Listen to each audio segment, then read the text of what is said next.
The House will come to order.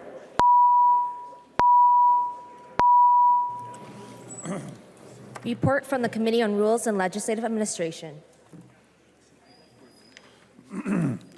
Winkler from the Committee on Rules and Legislative Administration, pursuant to Rules 1.21 and 3.33, designates the following bill to be placed on the calendar for the day for Tuesday, May 3rd, 2022, and establishes a pre-filing requirement for amendments offered to the following bill, Senate File Number 4410. Winkler from the Committee on Rules and Legislative Administration, pursuant to Rules 1.21 and 3.33, designates the following bills to be placed on the calendar for the day for Wednesday, May 4th, 2022, and establishes a pre-filing requirement for amendments offered to the following bills: Senate File Number 4091 and House File Number 3669. Calendar for the day. The first bill on the calendar for the day is House File 3872. The clerk will report the bill. House File Number 3872, number 1 on the calendar for the day, an act relating to higher education, the second engrossment. I recognize the author of the bill, Representative Bernardy. Thank you, Madam Speaker and members. Today I'm honored to share with you that House File 3872, which will serve as our House Higher Education Supplemental Budget. I'd like to first start by thanking all the committee members for their thoughtful, respectful, and engaging dialogue, and for the contributions they made to our committee and to our work on this bill. Vice Chair Christensen has been instrumental to our committee and a wonderful partner to work with. I've also enjoyed working with Representative O'Neill, the lead Republican on our committee, and truly appreciate her constructive and thoughtful engagement as the Republican lead. Additionally, I'd like to thank each member of our committee: Representative Albright, Representative Daniels, Representative Erickson, Representative Hansen, Representative Heitzman, Representative Howard, Representative Keeler, Representative Cleavorn, Representative Kosnick, Representative Kreshaw, Representative Mason, Representative Mecklin, Representative Noor, Representative Sandell, Representative Stansted, and Representative Thompson. Finally, our work would not be possible without our incredibly dedicated, talented, and hardworking staff. I want to thank our nonpartisan staff, Fiscal Analyst Ken Savory, and Research Analyst Nathan Hopkins, our Committee Administrator Sean Herring, our Committee Legislative Assistant Sam Parmecker, and our caucus researchers Bennett Smith and Callie Lehman, our media staff Gina Vega. Our Minnesota families deserve the opportunity to access a world-class education, no matter where they were born, where they live in our state, or what they look like. That is why our higher education bill is investing more than $100 million to increase equity, affordability, sustainability, and campus safety and student well-being for our students. Our bill is centered around the voices of our students. We brought them to the table and asked them what their needs are.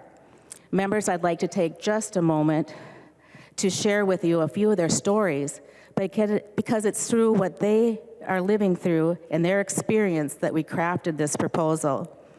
We heard from Axel, a student attending Anoka Ramsey Community College, my former college itself.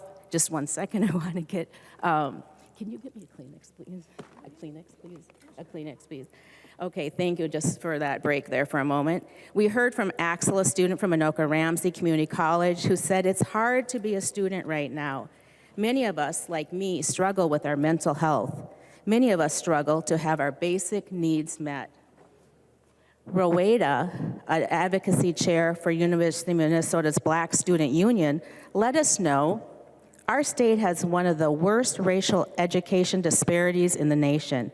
That doesn't happen by accident, and it won't be fixed by some miracle either. But we can change things. This bill would help. This bill would assist and uplift students and teachers of color in Minnesota. We also heard from Emma, as a MSU student who shared, "I followed in my parents' footsteps and became a fourth-generation Minnesota State University student. But unlike the 3 generations before me, I have not seen the same support from the state. My parents, who graduated from Mankato in 1996, were among the last generations of students who saw the state fully invest in their futures." Abigail, who attends the University of Minnesota, shared with us, "State grants are a way to offset increasing costs for students, and while decreasing the costs covered by students by 2%, from 50 to 48%, may not seem like a sizable amount to a large public university, but it makes a substantial difference to the students receiving these funds." So we listen to these students and advocates from every corner of our state. We listen to their concerns, their hopes, their dreams, and now we have a chance to deliver the solutions they need to thrive in our economy and to make their families and our state successful. Our bill is composed of 4 main areas to help students succeed and earn their credentials: affordability, equity, sustainability, and well-being and safety. Let's start with affordability. The land of 10,000 opportunities, 2-year free college proposal in this bill will put the promise of higher education and an entry point to the middle class within reach for every single child in a low and middle income family in Minnesota. 2-year free college will put their dream of higher education within reach for every working family, making it free for nearly 10,000 students across the state and significantly more affordable for 6,500 students.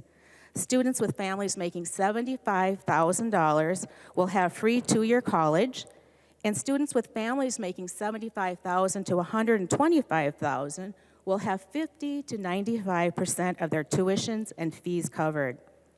The Land of 10,000 Opportunities program will also help boost Minnesota's economy and address our labor shortage. According to DEED, the top 11 job fields that require an associate's degree include, and I'll list them for you, registered nurses, industrial engineering technologists and technicians, radiologic technicians and technologists, clinical laboratory technologists and technicians, surgical technologists, police and sheriff's patrol officers, dental hygienists, computer network support specialists, paralegals and legal assistants, respiratory therapists, and veterinary technologists and technicians. According to and then this bill goes even further to lower the cost of higher education by making the new investments into the state grant program, which will help nearly 70,000 students across the state. The bill also increases support for student parents, students studying social work, education, and addiction medicine. We know how important it is to have qualified, knowledgeable, and compassionate educators in the classroom. Teachers paying back their student loans deserve more financial support, especially after a tremendously difficult 2.5 years. In our bill we're discussing today, we are increasing the maximum amount of loan repayment award from $1,000 to $2,000 per year for teachers in critical shortage areas. To increase equity, this bill increases our 2021 investment that support Black, Indigenous, and Minnesotans of color who are teachers, underrepresented student teachers, and students who are parents trying to finish their degrees. The bill also makes historical changes to improve higher education access for students with intellectual disabilities. The inclusive higher education grants were included with, will help open doors on college campuses to thousands of those underserved and underserved students. The bill also increases investments to support Native American students receiving the Minnesota Indian Scholarship and increases funding for Minnesota's tribal colleges. With the onset of COVID-19 pandemic in March of 2020, we saw a re-enrollment rate of students with children drop dramatically, likely due to health concerns, job and income losses, and the challenges of remote learning for their children and themselves. We've learned that over 60% of the students who have accessed the emergency assistance for post-secondary student grants have been by student parents.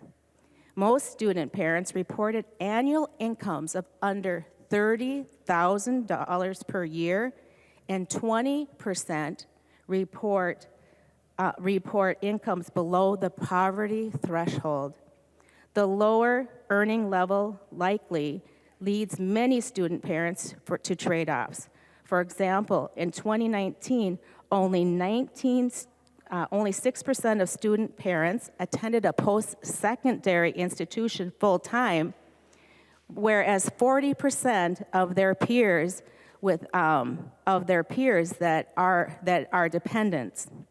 The Minnesota Student Parent Support Initiative in our bill addresses the holistic needs of expectant and parenting college students around Minnesota, support their educational goals. My mom was one of these parents who went back to school when I was 7 years old. And boy, did I learn a lot from her going to college and wanted to follow in her footsteps as well. She earned her 2-year nursing degree when I was about 10 years old. Access to adequate resources has been shown to positively increase parents' enrollment, persistent, and completion rates. And I know in my family that the trajectory of our family changed immensely. And my parents were able to retire when they were in their mid-50s, when jobs were, with layoffs and jobs being tight in the state, they did well for themselves being teenage-wed parents and having the opportunities open to them because of a 2-year degree. My mom did go on later to earn her 4-year degree and her master's degree. I'm very proud of her and my dad. We are taking action to combat the climate crisis in Minnesota by investing in reducing higher ed's climate impact by funding sustainability improvements at the University of Minnesota.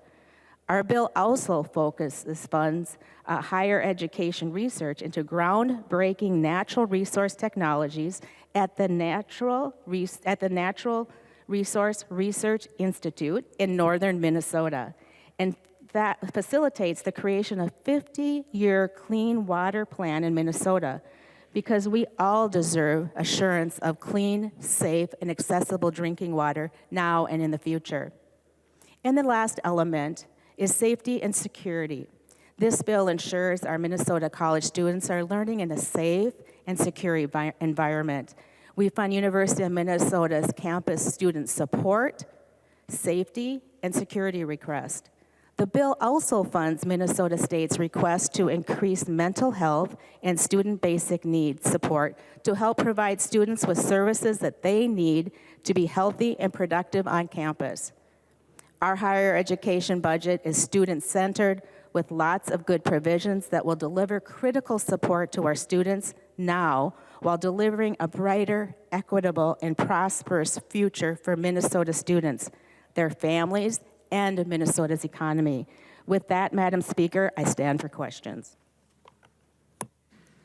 There are amendments at the desk. If there's no objection, we will let the author explain the bill before we act on amendments. I recognize the author of the amendment, Representative Keeler. Oh. Keeler moves to amend House File Number 3872, the second engrossment. The amendment is coded A10. I recognize the author, Representative Keeler. Thank you, Madam Speaker. This is just an amendment to the funding that we're providing our tribal colleges. It was actually one of the things that was brought up in committee from the other side. And in this work, I think it's really important that we listen to each other, and so that's what this amendment is doing.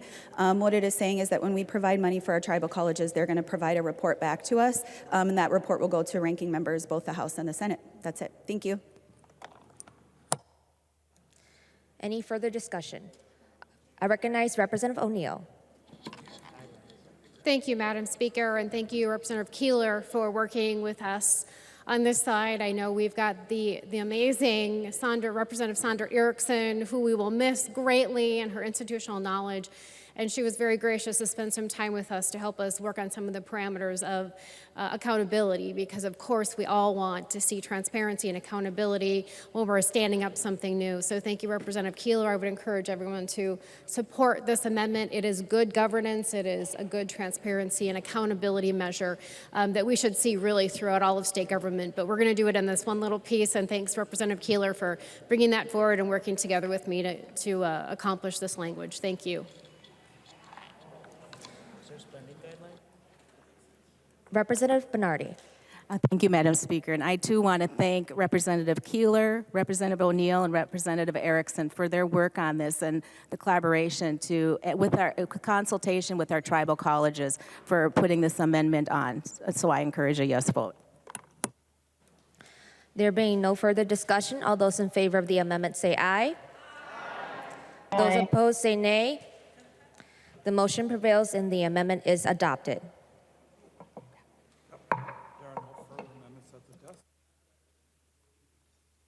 There are no further amendments at the desk. The clerk will give the bill a third reading. Third reading, House Bill number 3872, as amended. Third reading. I recognize the Representative Daniels. Thank you, Madam Chair. On May 29th in our Higher Ed Committee, we had presented a bill that was House File 4539, and that was called the Green Training Program for the University of Minnesota. However, just hours before that committee started, we received a letter from the University of Minnesota stating that they had concerns about the bill. The letter was from the Ken Horstman, the Vice President of Human Resources, and I'm just going to read just a portion of the letter.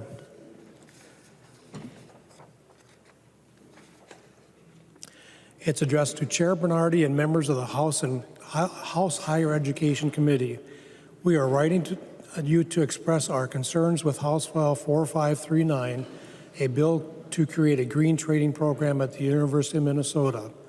The University of Minnesota strives to make sustainability a priority for all students, staff, and community members.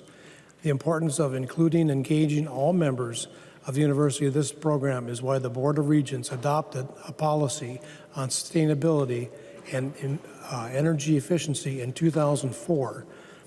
Then each campus has created its process to gather broad input from their whole communities to develop climate action plans and to guide their efforts. This core value is a focus on our strategic plan, MPACT, in 2025. We believe this effort has been successful to date. Sustainability practices are not in addition to our work, they are already integrated into how we do our work every day. House File 4535, unfortunately, would result in a step backwards in our efforts.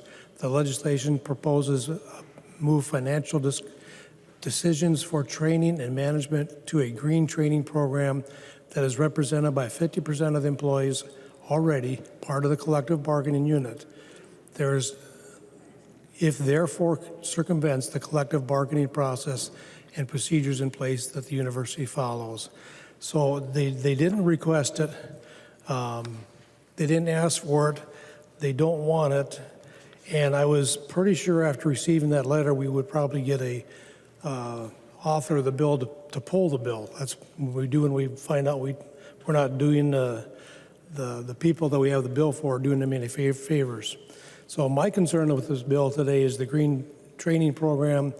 The bill again appropriates $1.5 million to train University of Minnesota frontline workers to reduce solid waste and and reduce energy use. The University of Minnesota is opposed to this, like I stated, and this money would be spent more wisely if we think about the students, and that should be our prime focus. They could be, funding university requests like Greater Minnesota scholarships to attract and retain students at the Crookston, Duluth, Morris, and Rochester campuses, or additional funding to do campus safety. And bottom line is, this is $1.5 million that they don't want or need at the University of Minnesota. And in my opinion, it's just another bad part of the bill. Thank you, Madam Speaker.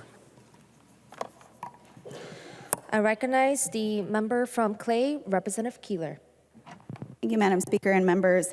I kind of want to give, again, the other side of the story to that. I think that it's important that we understand that there's many levels of individuals who are a part of the university systems.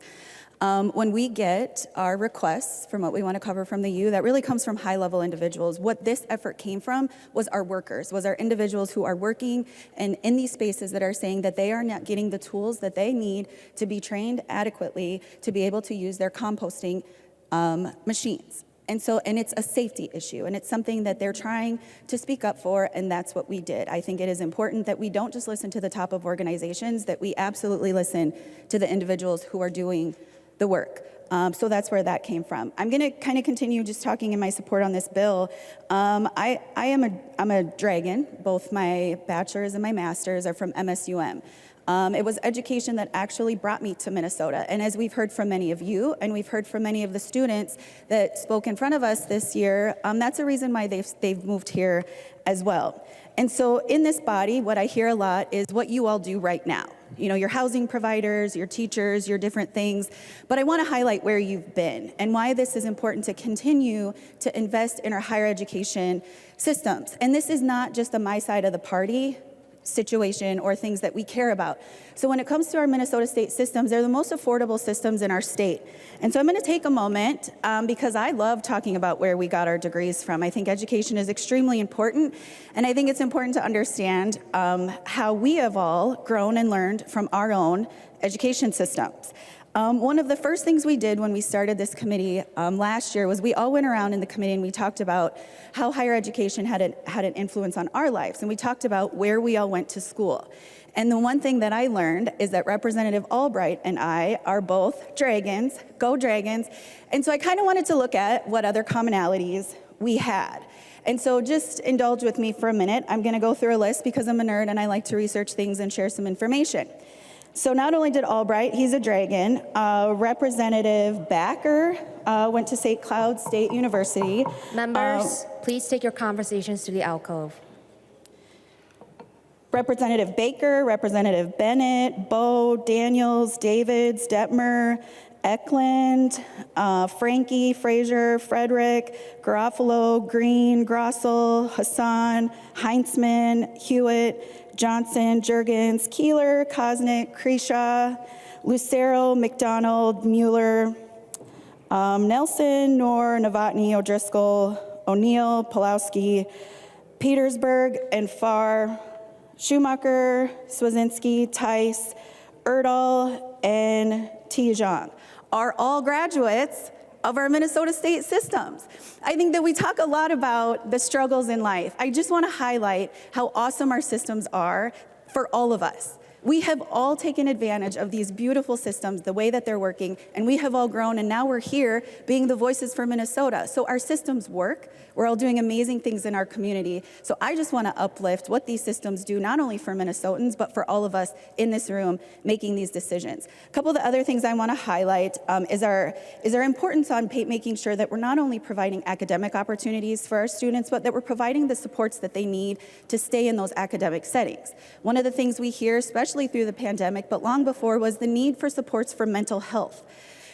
I don't know if you all remember your time in higher education. It's stressful. It's a stressful time of life in general. You're going out into the world, you're becoming adults, you're learning how to eat, how to do your own laundry, all of these things, and it can be really stressful. But we also know that that's an increased time for mental health support needs, and they might be in a new community and not knowing where to seek those supports. And so I love that we continue to put those efforts around supporting our children and our young adults as we support them into moving into professionals in this state. It's a great bill. We listened to the individuals who came in front of us.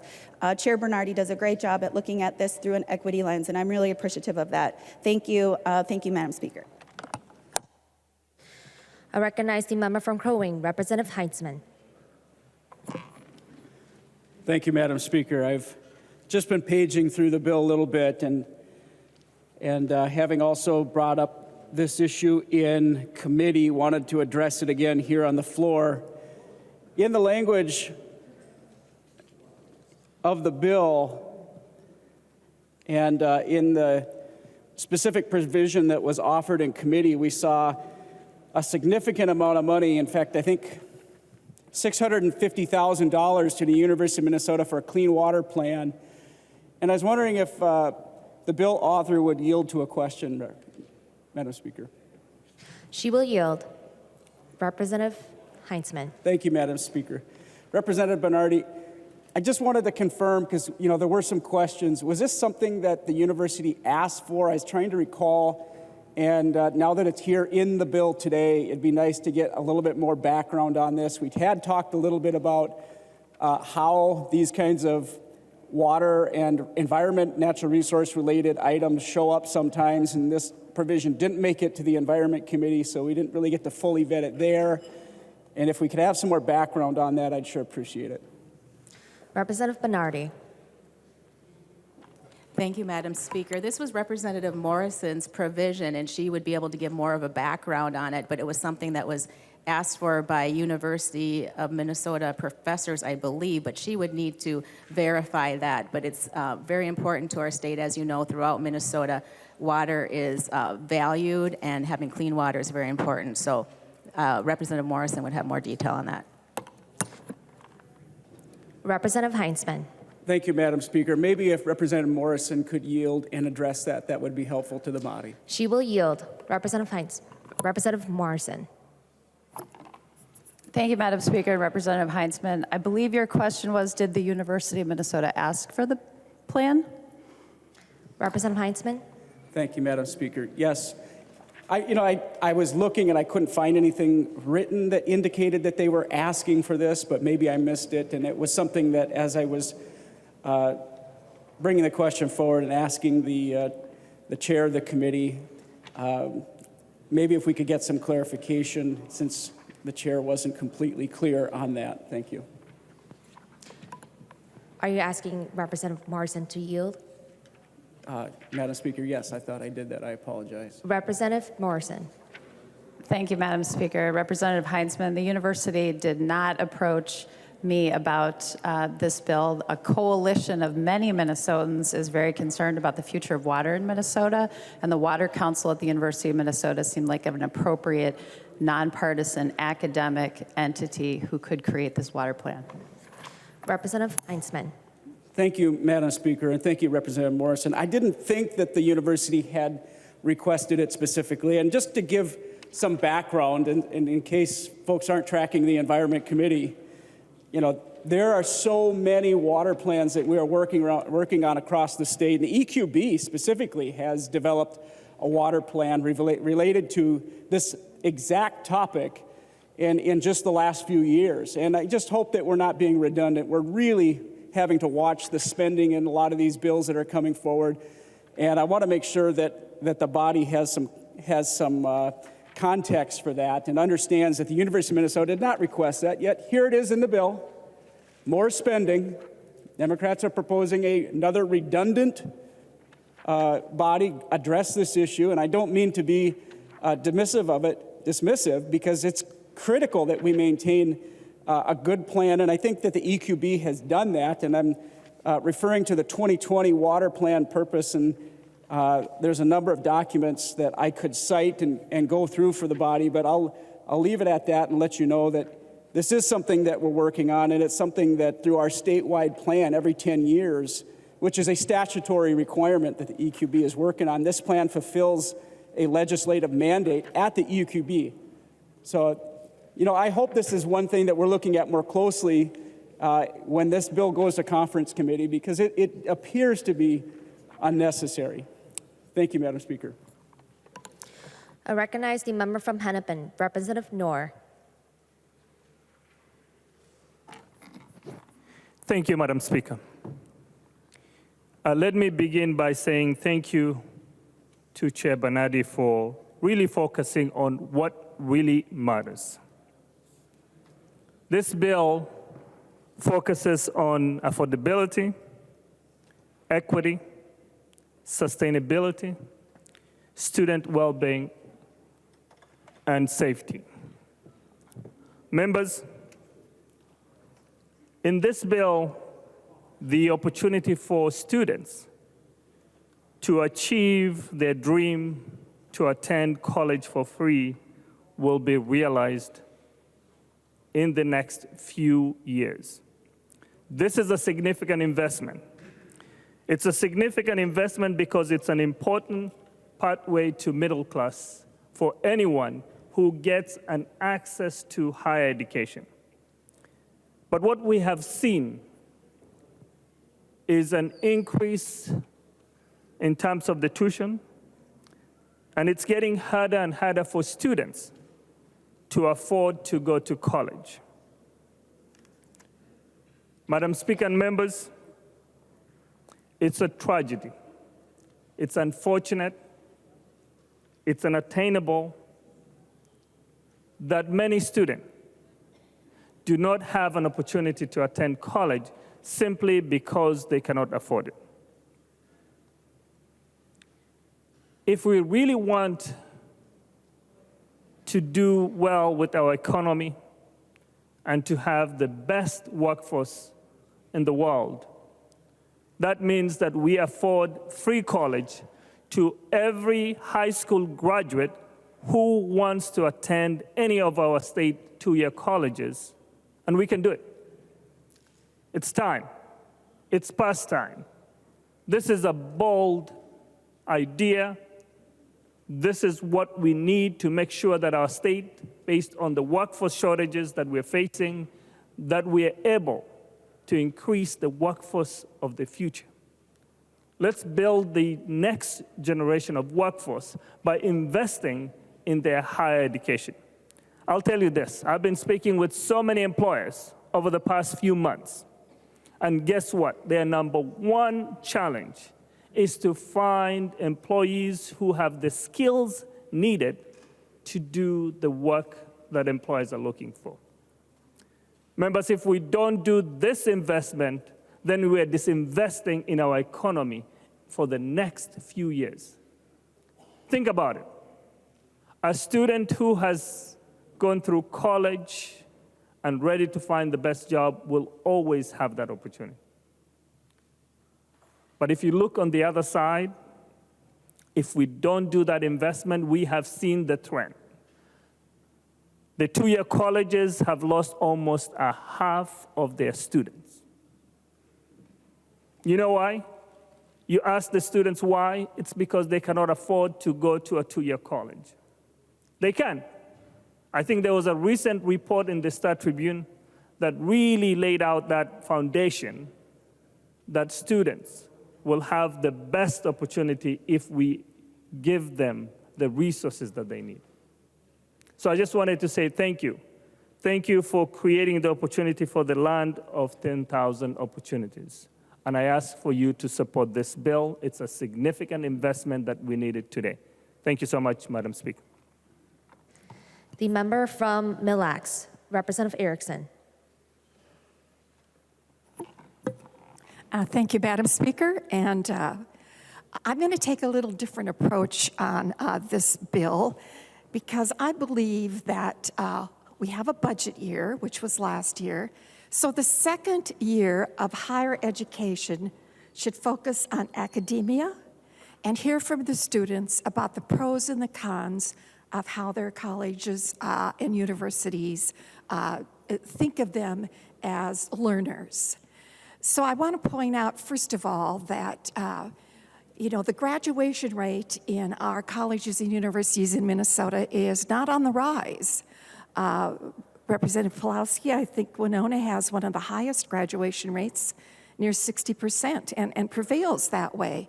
And that's really good. But we can't say that about the rest of them, unfortunately.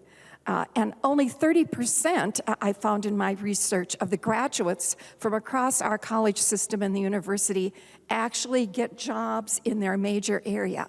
Well, this is information that we should discuss in a second year of a higher education hearing setting so that we learn more about this and can then base our funding, if that is what's necessary, or our programming on those needs or what we're hearing from students. And then further, to my second point about listening to the students I talk to tell me that 10-to-1 their professors are liberals over conservatives. And they feel like they're shut out much of the time in the classroom because their opinions or their values are not honored like that of the professor. And I recall my days, Representative Keeler Moorhead is very special to me, as you know. I graduated from Concordia College. In fact, I started college a few days after I graduated high school because my mom thought that I was definitely ready to go to college. Though, I liked to work for my dad, but she decided differently. And so I went to Concordia and started those few days. And, it was a real shock, but it was a really good experience, too. But what I remember about my professors, and Concordia is, of course, or at least was then, more considered a private college with a definite religion bend, and Lutheran, and that's what I am. But I remember my professors and how, even though I was young and naive, were so interested in making sure that we learned, that our counselors who had met with us, our advisors who put us on a path for a major, were really that we were really paying attention to that and taking those courses, but that they were really preparing us for a liberal education, a wide variety. And so whether it was biology, and I think some of you have read about the great professors we had at Concordia in biology, religion, English was just the best program at Concordia College in Moorhead. The professors I had in my literature courses, I will never forget. And I have told the president of Concordia over the years how much I appreciated all of that. But that seems to me to be a strength that we could have if we focused our second year on learning, on academia. And of course, one of my passions is teacher preparation. And we have 50 colleges and universities in this state that do address teacher preparation, but only 30 of them offer a BA degree. So I did a little research to find out, because we're spending all this money on letters, which stands for reading and spelling to be enhanced in the classroom from our teachers, and because they're lacking in those skills. So the Senate is spending, I think it's about $30 million, and the House here with the BOLD program from the governor about $5 million. But you can see there's a real concern about what's happening in our teacher preparation programs in regard to preparing our candidates to teach reading. But as I looked at the syllabi, I found that only Minnesota State at Moorhead gets an A in that area, and the University of Minnesota gets an A in preparing candidates in reading. But of course, the University of Minnesota has a 5-year program. But that's astounding to learn, and that's the kind of information we should get. And I know that, my concern is different from others, but, any area of academia. But because in this file for our House higher education omnibus bill, we have so much focus on forgiving loans for teachers of color. I mean, we have many provisions in this omnibus bill that deal with teachers. We should have had that discussion, and that I hope will happen sometime in the future. By the way, letters represents language essentials for teachers of reading and spelling. I forgot to mention that. And, that course will cost about $1,500 for someone who takes the entire 60 hours. Now, I've only taken 3 hours of it and had it as an introductory. It's very difficult, but it's very important. But isn't it sad to think that as I looked at the syllabi, there were 3 hours during a semester dedicated every week to learning the essentials of how to teach reading based on the scientific approach found in our statute. How very sad that we have that going on in our university and college system. And they hear from me, so they know what my concern is. But as I mentioned in my opening remarks, I'm also concerned that we listen to students who tell us that there's sometimes this divisive nature in the classroom, their college classrooms, because there is this emphasis on a different political view, we could say, a different ideology, or different approaches to maybe culture, that they feel they're left out of expressing their side of their value system. I think of Ben Shapiro when he visited the University of Minnesota not too long ago, and how his presentation had to be scheduled in a different location because there was concern about those who were going to protest a conservative presenter. And a very good one, I would say, at that students, whatever their political view might be, should hear from. So members, in summary, I hope that in the future, the second year doesn't have to focus on finances because we have done the budget, but that we can hear from our academic leaders, whatever area they might be, and from our students to find out what policies do we have perhaps in statute or that we're lifting up or passing that are not giving them the benefit of having this wide liberal education and really learning about what it is for their future that they need, that they've taken from an expensive college education. Because regardless, college education is expensive, regardless of where you are in the economic status.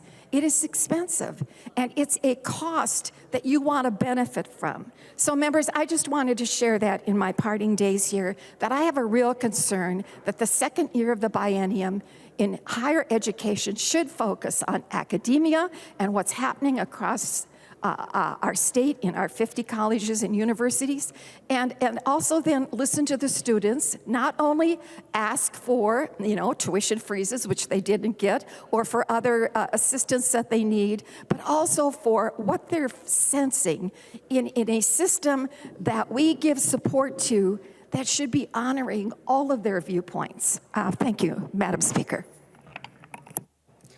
I recognize the member from Hennepin, Representative Howard. Thank you, Madam Speaker. I want to thank Representative Bernardy for bringing forward a strong bill, a bill that puts our students first, that listens to our students, which is just a vital thing to do after these last 2 years, which have just been unbearable for a lot of our students. They shared with us in committee the anxiety that they're facing, the struggle to afford things like the cost of their housing, the cost of food. Representative Erickson mentioned that graduation rates have struggled. I'll tell you a big reason why. It's because our students are struggling to afford their lives. And this bill takes concrete action to ease the squeeze on our students, to provide them real economic relief. And that's what they're asking for. As the chief author of our state grant bill, I can tell you that that state grant is a vital way that we make college more affordable for students all across the state. And in this bill, over 60,000 students all across the state will see a larger state grant, and more Minnesotans will be able to use the state grant. This is a pivotal way that we make college more affordable. And members, if you truly want to listen to students, vote yes on this bill, because what our students are asking for is for us to make college more affordable, and that's what we're doing in this bill, and so I urge a yes vote. I recognize the member from Scott, Representative Albright. Thank you, Madam Speaker.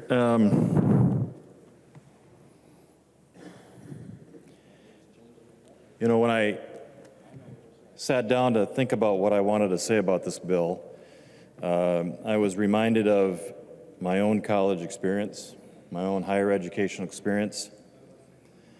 So, pardon me if I indulge a little bit in a bit of a manifesto today. I never really considered going to college when I was in my senior year of high school. Wasn't really anything that I had really considered. You know, and back in the day, tells you how old I am.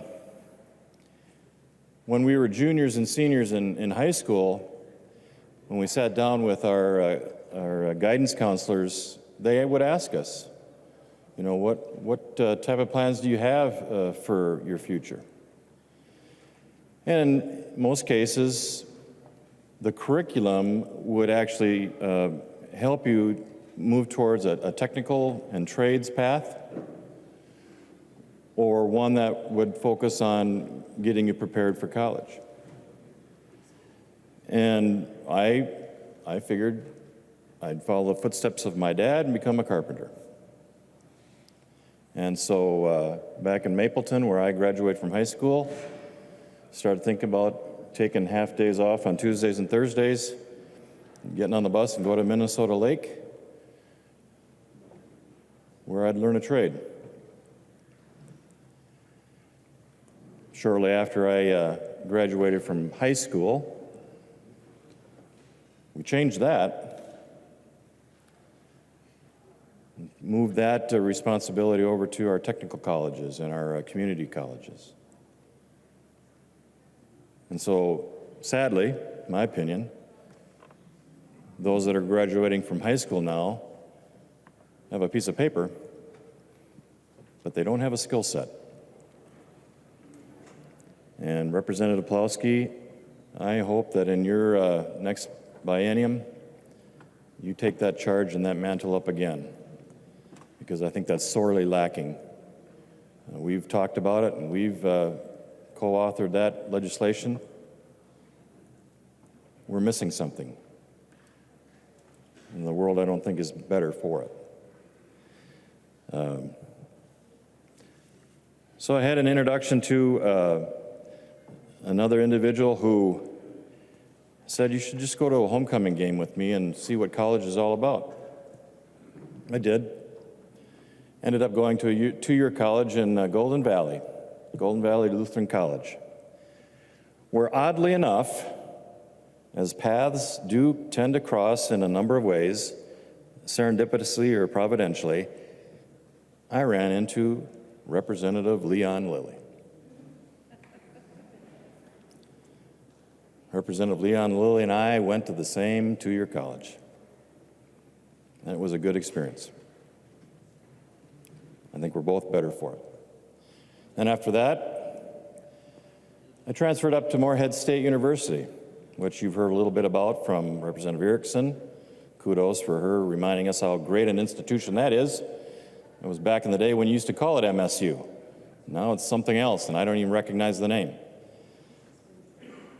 Representative Keeler, we do well by our affinity to the Dragons. But that's changing too.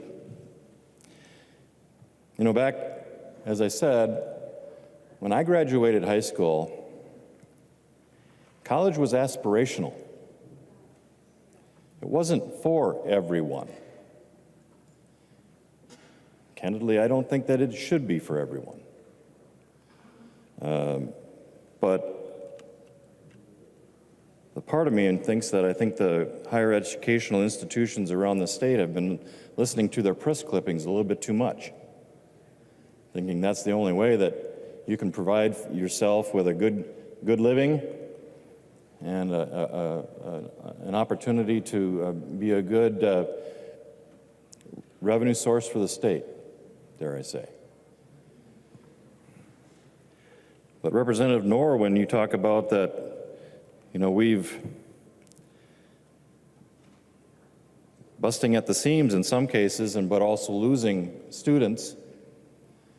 I'll give you the example of St. Cloud Technical College in comparison to St. Cloud State. You've got a technical college up there that can't find enough room for all the students that want to go through their programs up there. But yet the four-year college is having to shut down programs because they don't have enough people. That should be fairly telling when we look at the trajectory of higher education and what people are telling us and where they're going to get that education that they want versus need, if you will.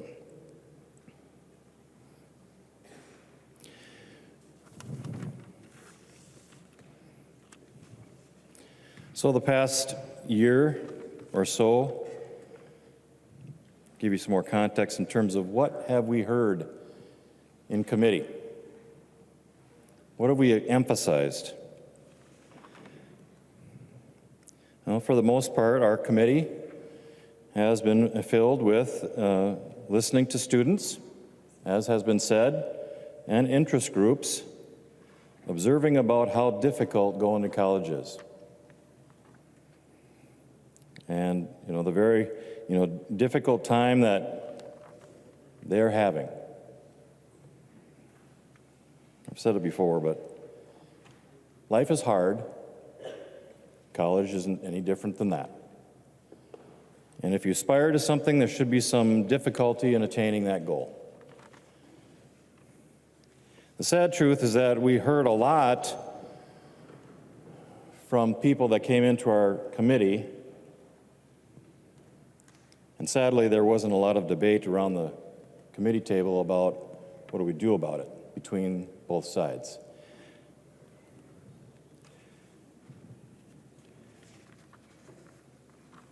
We also listened about the need for remedial learning. If you're going to college, you should be prepared for it.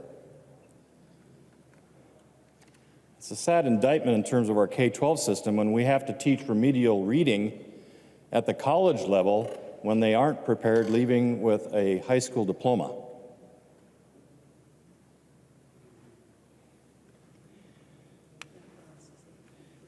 When we talk to businesses and enterprises in terms of what their needs are, most of them will say the four-year degree is no longer the primary function of interviewing or even hiring someone.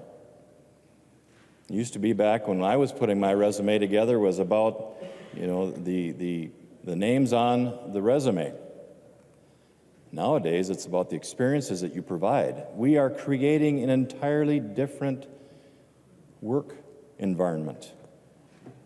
It's no longer predicated on nameplates, IBM, Apple, whatever, where you've gotten your internships. It's about what you've done, where you've been. Can you solve problems within a group or by yourself? We also learned about the fact that classrooms are changing. How many of us have taken CE or some other course online? Too many of us probably to wait for the hands to rise, but yet here we are in this budget and last continuing to focus on bricks and mortar.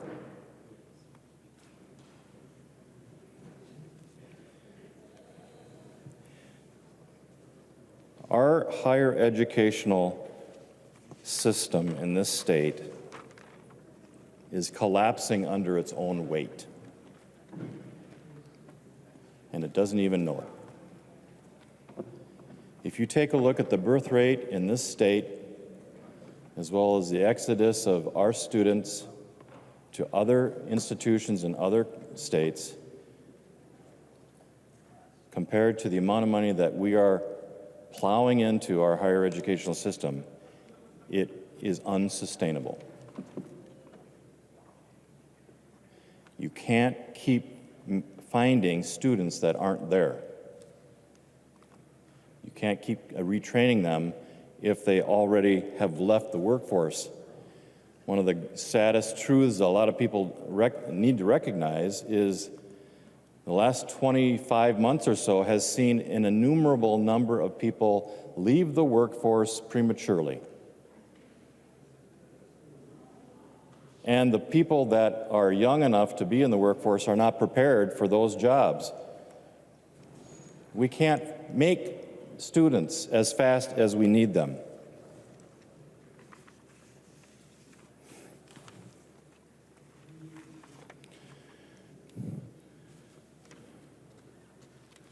So as has been said, the bill that you have in front of you says a number of things about priorities. But I'm left with, some quandaries in terms of, as has been said, we're emphasizing a 50-year clean water plan, but yet the EQB already is tasked with that. We're funding 2 new labs at the NRRI when they never asked for them. They wanted applied research grants.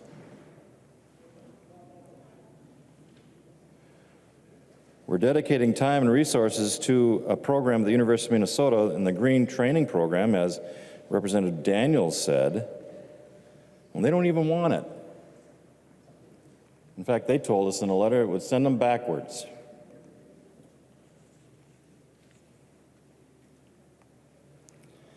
Members, this is a bill that is left wanting for why. You fully funded all these institutions last year. It's almost like you want to go back to the buffet line for a second course, and you're already full. It's unsustainable. It is without merits. I would urge a no vote. Thank you, members. I recognize the member from Hennepin, Representative Cleaborn. Thank you, Madam Speaker, and I rise in support of this important legislation. I'd like to begin with a thank you to Chair Bernardy and to all of the members of the committee who have put provisions in this bill to support our public institutions and our private institutions and our students seeking a higher call to education. We heard from many students this year, and over the time that I've served on this committee with Chair Bernardy, she's always kept the voices of students front and center. And as Representative Howard mentioned earlier, we heard about the entire cost of attendance to higher education. We heard about tuition, yes, but we also heard about housing and utilities. We heard about food and food insecurity. We heard about the need for mental health, and we heard about the cost of transportation and all of the barriers that these factors provide for students who are seeking education. This bill really puts the students first. And I just want to call out a couple of the provisions that are in the bill that are really important to me and into my community. The inclusive higher education provision, I would like to start by thanking Representative Pryor. This was an issue that she brought to the body when she served on higher ed in last session, and I picked up that request and moved it forward. So I want to call out Representative Pryor's work on this. We have currently in our state about 5,000 students in the age category of 18 to 22-year-olds who have intellectual disabilities.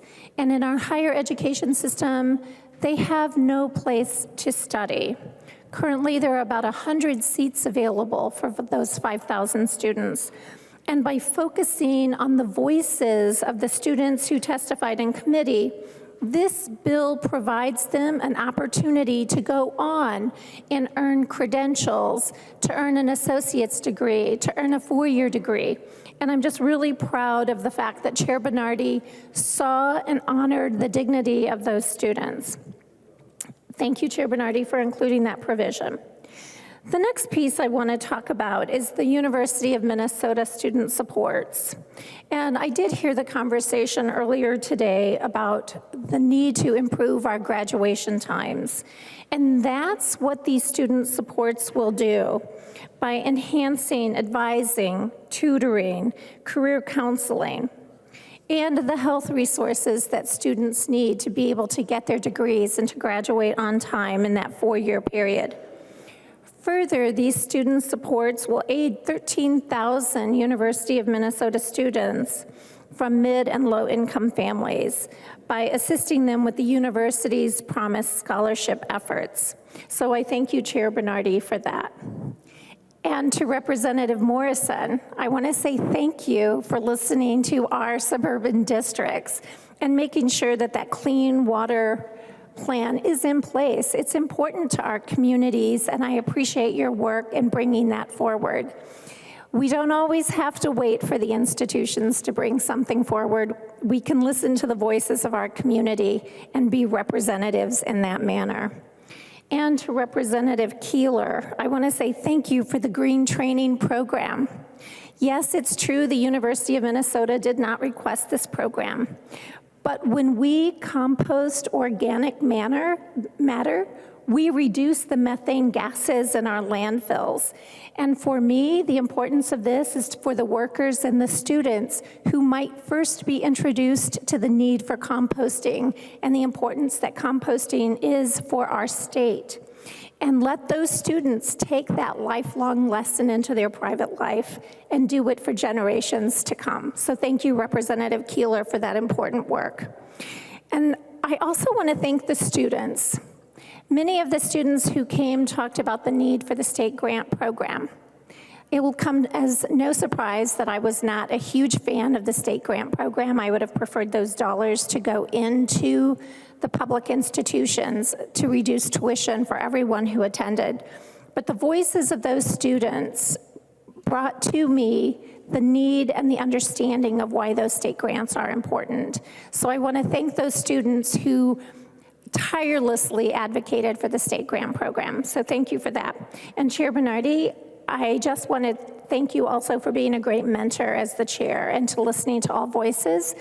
And to Lead O'Neill, I want to thank you for pushing back on the bills that we bring forward, showing us places and opportunities for improving those bills.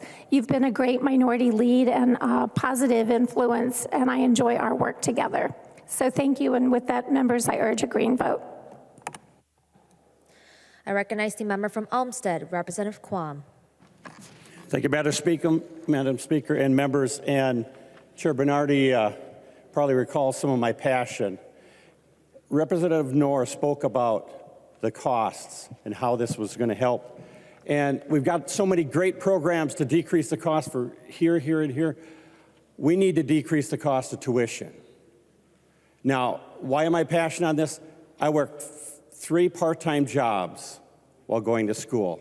I lived in my car for a period of time while going to school. I took student loans, and I was fortunate enough to have a degree that got me a decent job. But you might not realize Minnesota versus other states, community college credits in Minnesota were more expensive than the credits, grad credits, that I had for my grad school, which had a Nobel laureate professor in physics in my program.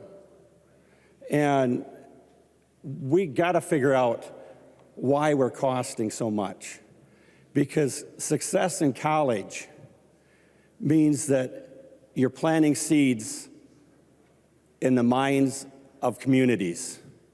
So when a girl says, someone from 2 blocks away, she's now an engineer or a doctor, that adds the dream of, I can do that too.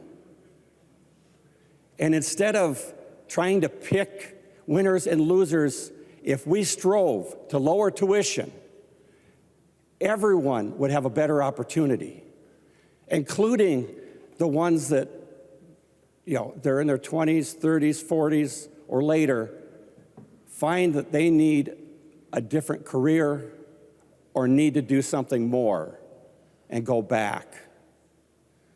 So I was disappointed that there wasn't a lowering of tuition in this bill when we had more money.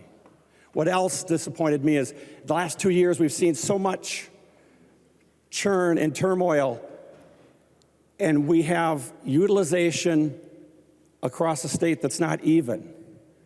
We've got schools that had high schools that would love to have STEM labs. Why are we not looking at low utilization at branches and allowing the cooperative effort across the community and local area to utilize those facilities and help more? Because the STEM programs that would be seeded by that would allow more dreams and more success in our communities. So I see a lot of missed opportunities in this bill. And I just can't understand why we aren't focusing on lower tuition and true utilization of the facilities. Thank you. I recognize the member from Sherburne, Representative Mecklen. Thank you, Madam Speaker. We've heard a lot about this, and we're putting $100 million into this going forward. And picking through the bill, there's one part that comes interesting to me, which amounts to what, 10%. And I wonder if Chair Bernardy would yield for a question. She will yield. Representative Mecklen. Thank you, Madam Speaker. Chair Bernardy, on line 10.7 through 10.17, we're allocating $10 million to campus sustainability and utility master plan system-wide for the development of. Is the first $5 million. Can you explain to me what that $5 million is buying? Like, what does that look like, or what does it mean? I mean, is it buying product or just a plan, I guess is my question. Representative Bernardy. Thank you, Madam Speaker and Representative Mecklen. That is part of the strategic plan and the plans of the University of Minnesota. And I wish you would have asked those questions in committee. We don't have the opportunity to have them come and give more details of that plan, but that is the sustainability and I believe utility plan is what the University of Minnesota is moving forward with this funding. Representative Mecklen. Thank you, Madam Speaker. Well, it goes on to talk about the implementation of on-campus solar and getting to know a lot of these solar contractors down there in St. Paul. I got to believe they'd be more than happy to put together the plan for you at no cost to the state and figure out how many panels and what you could save, as well as the electricians that install the EV charging systems and the auto dealers that sell them. It seems to me we're spending $5 million for a bunch of people to create a plan that I think just about any contractor would do at no cost to the client at that point, which is what we do in the trades all the time. We put it all together based on what they're asking for. And, typically the burden of the cost falls on the contractor, not so much the client. So I find this to be, we've heard over and over again today that we're not reducing the actual cost to the student. We've heard conversation about the tech school in St. Cloud versus SCSU, and SCSU is hemorrhaging their enrollment. Obviously, I have a lot of parents that would love to send their children there, as it's being the closest one to home, but they're finding that the outcome is not what they want or what's being offered. I'm a big advocate for the trades. Everybody knows that, and we're not putting enough there. I think somebody just talked about missing the mark on and doing this stuff in the K-12 programs. Well, I'm working with some of our larger employers to invest in our schools and sponsor these tech buildings because they don't have the money to do it either. So, it's unfortunate that we're throwing all this money and we're not doing anything to reduce tuition for the students. And I don't honestly believe giving free college is the right thing either. As if I was to have myself as a child, I would have never paid for myself to go to college, because I was not an academic young man. Whereas my daughter is very disciplined, and I will be paying for her to go to college. But not everybody should. I thrived in a different environment. So thank you very much, Madam Speaker. I recognize the member from Washington, Representative Christensen. Thank you, Madam Speaker, and thank you, members. I'm going to be very brief because if you know me, you know that's what I am. I'm very brief. But I want to talk about some of the provisions in the bill that address mental health of students. And yes, Senator Erickson, Representative Erickson, academia is utmost. I am also a teacher. We're both English teachers. I know that. But if students are suffering from depression, from anxiety, from fears at home, they absolutely cannot progress in the classroom.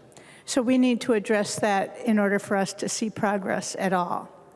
I want to thank Representative Keeler for House File 3915, which will address student mental health needs on our campuses. I'd like to thank Representative Cagle. Thank you for authoring House File 3552, the bill that addresses the training of 15 doctors in addiction medicine. And I'd like to thank Representative Cleburne for House File 4210 that welcomes more students with intellectual disabilities and creates an environment where all students can really pursue an education. And I was going to speak on about some things that we talked about on the floor during the E12 conversations. And as a teacher, one of the things that I don't get angry very often, and I don't think I've ever felt hate, but bullying got me because I saw what happened. And on this floor, the other day, I saw joy and mirth in cruelty to our children. That's all I'm going to say. Words matter. Actions matter. Leave our children alone. I'll revert back to my Catholic upbringing. Bless us, Father, for we have sinned. Please vote green. I recognize the member from Wright, Representative O'Neill. Thank you, Madam Speaker and members. So this bill is an interesting bill. It has changed a bit, and I do appreciate the fact that Chair Bernardy made some changes as I would bring my concerns. But again, I've got the spreadsheet in front of me. It spends $100 million in this biennium, $150 million in the tails, and I guarantee that you will see tuition increases at Penn State and at the University of Minnesota. I guarantee it. I can tell you right now that the regents are talking right now about tuition increases. I can guarantee you at Penn State, you will see, even after we spent $100 million in this biennium, $150 million in the tails, you will see tuition increases at Penn State. Now, Penn State just increased tuition by 3.5% from the last budget that we just did because we allowed them to. So they came before us, Penn State did, and asked for $60 million. $25 million of that was to hold the students harmless. And we are not doing that. We're getting closer in this bill, but we will absolutely see tuition increases. But let me tell you what we are funding, even though we're spending $100 million in this bill in this biennium. We're going to be buying electric cars for administrators at the University of Minnesota. We're going to be funding a green training program that the University of Minnesota not only did not want, But the University of Minnesota said it would set them back. It would set them back. They don't want it. It will set them back. We're going to be paying for a duplicative 50-year clean water plan at the University of Minnesota. Now, Representative Heinzman did a bang-up job talking about several state agencies that are currently working on this very thing. Why are we spending more money on something that's already being done? Well, I could tell you why. They hired a new professor at the University of Minnesota, and they need to pay her salary. We're funding NRRI, not the research part of NRRI, which is the Natural Resources Research Institution of the University of Minnesota, but infrastructure. Infrastructure. We're building them new labs in the higher ed bill. It's not in the bonding bill. There was no bonding bill proposal. This is in the higher ed bill. And the University of Minnesota did not ask for that either. They did ask for $250 million. Now remember, I told you $100 million is in this bill, in this biennium, and $150 million in the tails. And the University of Minnesota came to us and asked for $250 million from the Higher Ed Committee. And I happen to know that if you add up their other projects that they want in the bonding bill, they are over $1 billion in their original ask. That is a lot of money. Here are a few other things that we're funding, and tuition will still go up. We're funding things that the governor didn't ask for. So he had started the Minnesota Reconnect program to help people that had stopped going to college to come back. I don't know if that program was successful or not because we had nobody to come and talk to us about it. But what we did have is a budget that said the governor was not interested in funding this project again. And that's being funded. We did not fund the dual training program, which has been highly successful, and Representative Knorr talked at great length about how important it is to do training, and this is working with industry and partnering with industry and doing very specific job training. We're not funding that either. We also are not dealing with the University of Minnesota's, we'll just call it challenge in governance. Now, I know they are almost sovereign. They are not quite sovereign, but they are independent, they predate statehood, and we can only ask them to do things. But here's what happened during the pandemic. They also increased tuition by 1.5%.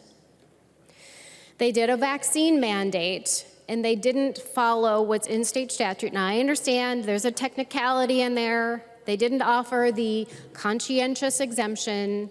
They held a couple other exemptions that were in state statute, but they didn't honor the essence, the intent of statute, where it says if you have a conscientious exemption, then you, with these immunizations, you don't have to take it. They didn't honor that either. I know they don't have to. They also, the University of Minnesota, cut 40 women's spots for sports. And then they said, oh, well, now we need to make it equal and fair, and then they cut 3 men's sports teams. Now, they would say, I've gotten the letter, that they had plenty of public input. They talked to the stakeholders, the concerned parties. They did not.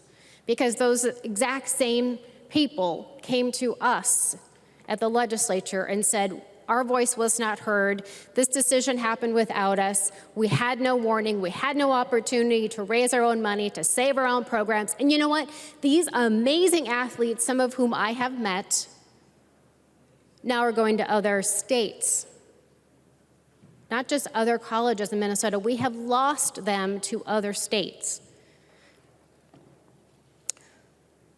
Which leads me to another part that's not in the bill, and that is making sure that Minnesota kids come and stay and get educated here in Minnesota. Because you know what? I just went to a dinner with the Midwest Higher Education Compact, Midwestern Higher Education Compact, and they ran some numbers for us.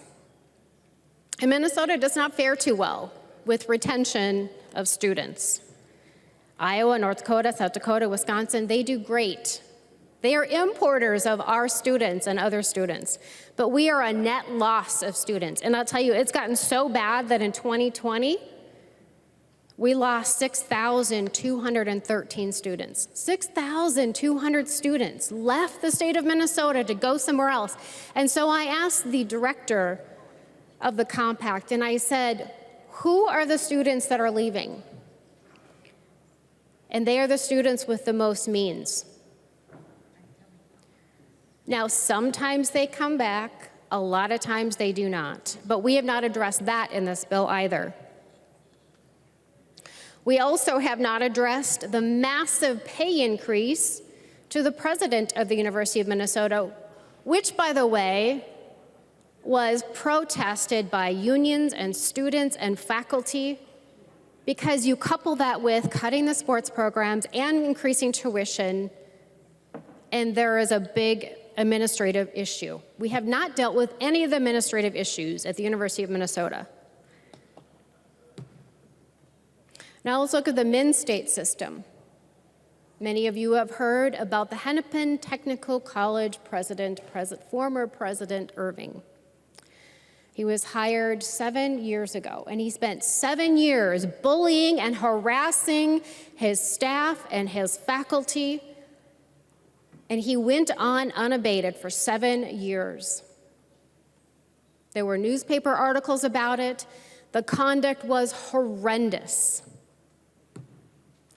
And many in this room signed a letter after just a scathing article was released by the Star Tribune and demanded his resignation.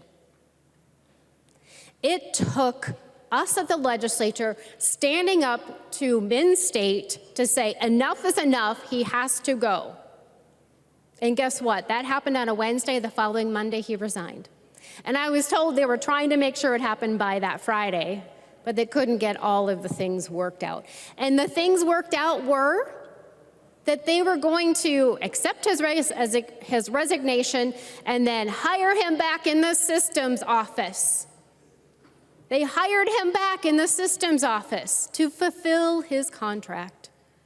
There's nothing in here about fixing the contracts for the presidents of Min-State, who have incredible power and incredible autonomy, and when it's done wrong, they leave a destruction behind them. There's nothing in this bill to hold presidents of the Min-State system accountable. And it would be one thing if this was one president, but it hasn't been one. There have been 2 other presidents that have left and resigned in shame because of their behavior. This is a systemic issue. We absolutely, as a legislature, we should not stand for bullying and harassing, and I would stand with Representative Christensen in that matter, absolutely. And I know what you were speaking of earlier, and I stand with you for that too. Now, let's talk about the 2-year colleges with free tuition, free college, right? Well, we had that in the bill until we came to Ways and Means, and then it was amended out for this biennium. And instead, we're doing just shy of $1 million to stand up the program, figure out the IT, pay for one person to figure it out. So that isn't actually happening. No students are going to get free tuition in this bill. That's happening in the tails. Now, your tails target is completely blown. So I don't know if anyone's crunching numbers over there, but you've completely blown your tails target. Not that there's a target. Let's just say the money that is available in the tails, it's all gone, and we've actually gone into the hole. But that's a matter for another day.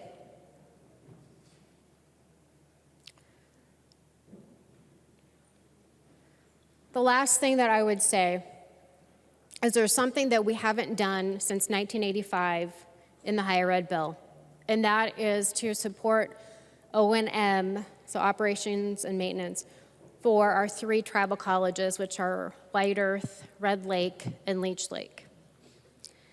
And I'm very grateful to Representative Keeler for putting that in and putting some policy parameters around that.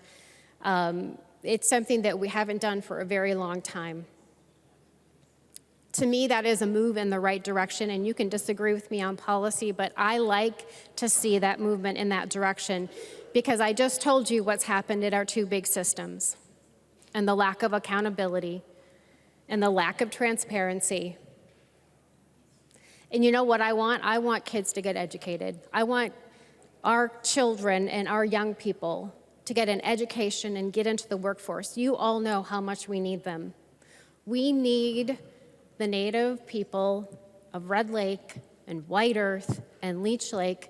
We need them. We need each and every one of them. We need them to get educated and trained in something and come and join us in the workforce. That is why I stand with Representative Keeler on this new funding for the tribal colleges for their O&M.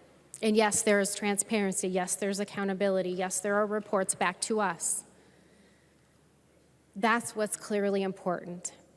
So members, as much as I would like to support this bill, it is kind of a swing and a miss in my eyes, because we're spending so much and we're still guaranteeing tuition increases across two huge systems. So members, unfortunately, with a heavy heart, I'm going to be voting no today. I really hope that when the bill comes back from the Senate, that it addresses some of these things. And, now that it's a standalone bill, we can almost cheer for that the higher ed bill is not wrapped up into a whole bunch of other things, which, by the way, members, is how we should always do things. We should have single subject bills and not these big mammoth bills. And I will fight until the last day I'm here that would be the way it is. And I did, just so you know, I did fight for this higher ed bill to be a standalone. And that is how we should do things around here. And with that, I would ask for a no vote. Thank you, Madam Speaker. I recognize the member from Anoka-Ramsey, Representative Bernardy. Thank you, Madam Speaker and members. This bill is an honor to bring forward to you today, being able to listen to our students and fund the things that will be important to them and their lives. We talked about the cost of going to college. For 10,000 Minnesotans, it will be free. They will be able to attend college for free and help their families get into the middle class and be successful. And no matter what they choose to do for a degree, whether it is in health, agriculture, food, natural resources and arts, communications and computer information services, business, administration and management, engineering technology, manufacturing, health science technology, human services. These are opportunities that 2 years will provide the skill set for these people to go on and help their families be successful and to thrive. Members, we have an opportunity here today to invest in Minnesota students, help support them on their academic journey, whether it's mental health, the need for resources and emergency services. We need to make Minnesota, again, a state where we used to be a state who lived up to our commitment and paid 2/3 of the college education for Minnesota students. Now, in the early 2000s, that was flipped over on its side, and Minnesota started paying 1/3, or close to just a little over 1/3 of a student's education. And the students bore those 2/3 of their education. That's why we have so much student debt in this country and in our state.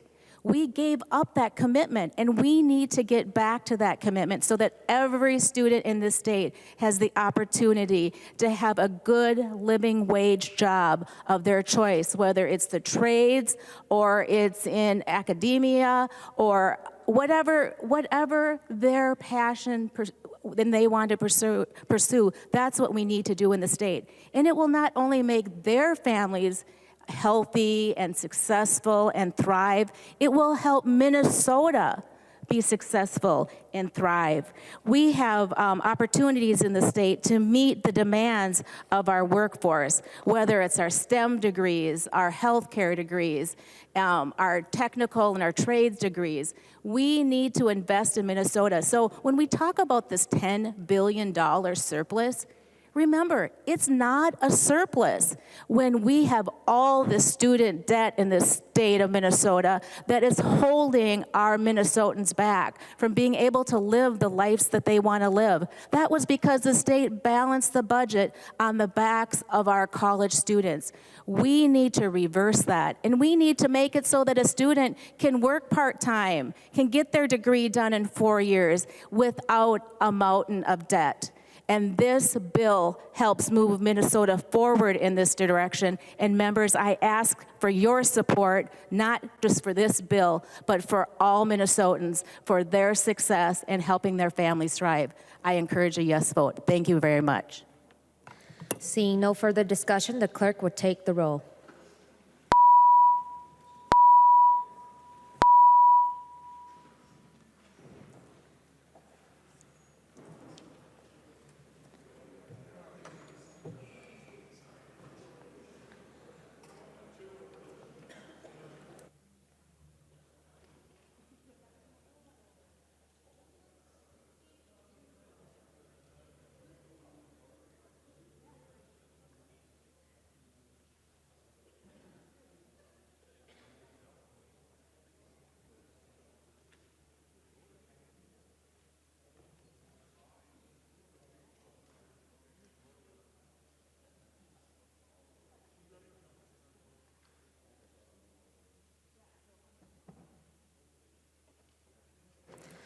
Members, please vote.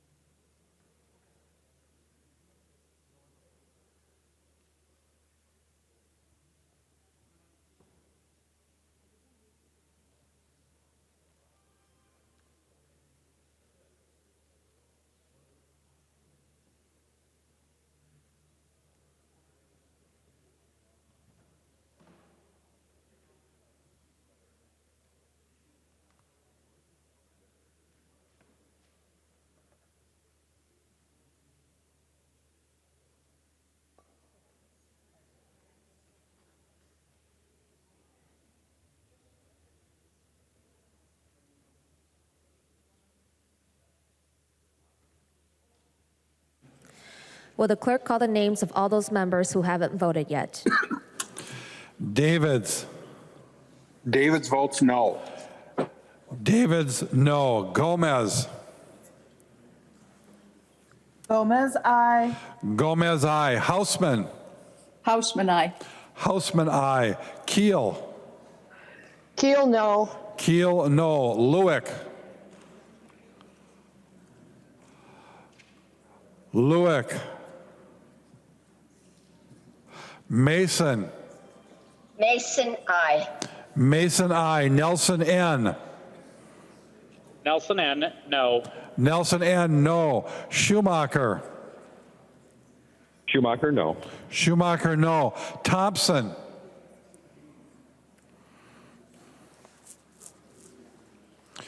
Thompson.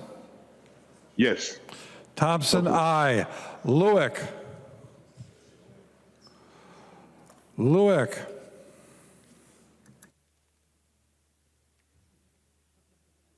The clerk will close the roll.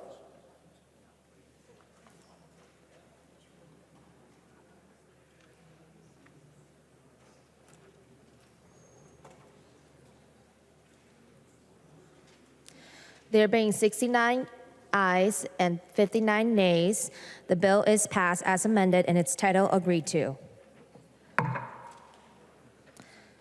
I recognize the member from Ramsey, Representative Herr. Madam Speaker, I move a recess to the call of the chair. DFL members, we will meet 15 minutes after recess in room 120. Representative Herr moves that the House recess subject to the call of the chair. All those in favor, please say aye. Aye. Opposed, say no. The motion prevails. The House is in recess to the call of the chair.